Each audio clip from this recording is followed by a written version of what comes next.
G'day, I'm Maddie. And I'm Brienne. And we're here to talk to you about the great nation of Australia. Otherwise known as our island home. I feel blessed. So blessed. There are many misconceptions about Australia around the world. Television shows such as The Simpsons paint us as some kind of underdeveloped gaggle of spastics. Mate, it's not our bloody fault our toilets flush clockwise. And I haven't played Knifey Spoony since I was 12. We may drink from goon sacks, but you know what? It's not just wine anymore. They've come out with a whole fucking variety of beverages in a bag and a box. Yeah, hell classy ones like UDL and Midori. Smirnies. Chuck that shit on the old Hills hoist and you're good to go. Do you feel like fiddling around with a six-pack in the summertime? Don't deny us the convenience of a cheeky bagged bevan, just because your government has decided not to bless you with a glorious abundance of readily available goon sacks. But alcoholic privilege aside, we're really not that different. We go to school just like you. We live in houses just like you. We love One Direction just like you. We unanimously love our head of government just like you. We love you, Gilsey. But you just don't seem to get it. We listen to normal music.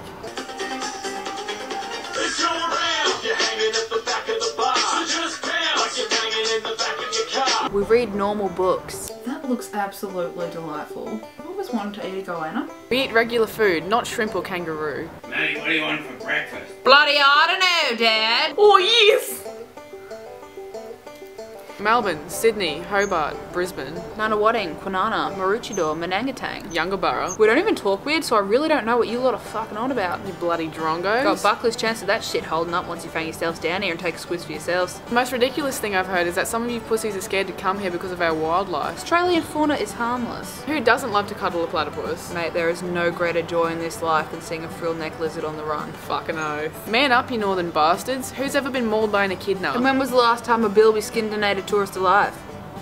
1987, 25 bloody years. Get over it, Taiwan. Sure, we've got box jellyfish, but they give you a solid 3 minutes to get to hospital. And I mean, there isn't an antidote for blue ring venom, but they're pretty bright, so just keep your eyes peeled. Crocs, Sharks, snakes, spiders, stonefish, quokkas, dingo ate my baby, stingrays, really mad koalas, kangaroo will club you with its tail and gut you with its feet. If you hit a wombat with your car's fucked. Just be grateful you weren't on foot, not to mention the riptides, bushfires, flash floods, hurricanes, the traffic near the MCG after the footy. And there's one river near my house that pulls you under the rocks and grinds you until you're a skeleton.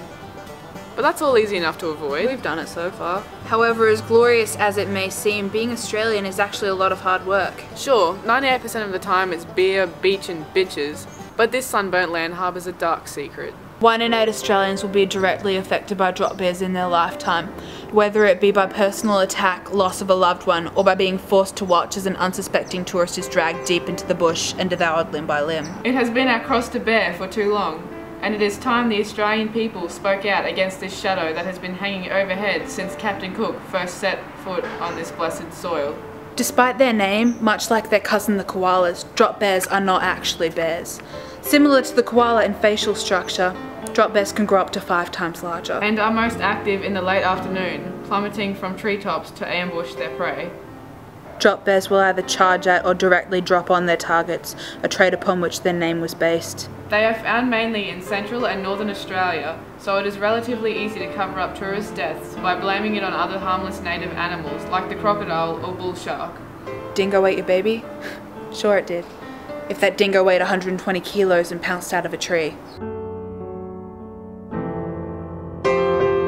We're not trying to deter anyone from visiting Australia. Quite the opposite. All we're saying is be prepared. There are no known ways of escaping a drop bear once its aggression has peaked. But there are methods of preventing an attack, which, though not foolproof, have been known to work. Rub a thick layer of Vegemite over as much of your skin as possible. Tie 2 boomerangs together to form a cross to hold in front of you as you walk. Sing Strawberry Kisses by Nikki Webster with as much gusto as you can muster. Drink Bundaberg rum for a straight 48 hours before entering the bush. Take a brief hop in a kangaroo's pouch.